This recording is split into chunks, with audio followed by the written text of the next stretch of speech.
Yo, what is up everybody? It's your boy Joshy here and welcome back to the channel. So today I'm going to show you guys how to fix audio that you hear in one ear from your OBS recordings. This has happened to me a couple times, and after going through settings I finally figured it out. It's a really simple, really easy fix. Okay, so as you can see right here, we only have one line that's spiking. That means we're only hearing audio in one ear.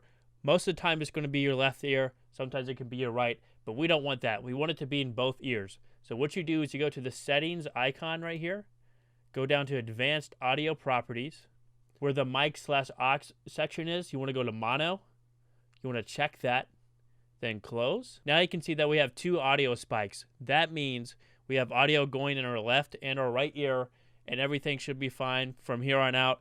If you ever had this problem with something like desktop audio, it'll work the same way. But yeah, guys, I hope this video helps you out in some way. If you enjoyed the video, make sure to subscribe and leave a like down below.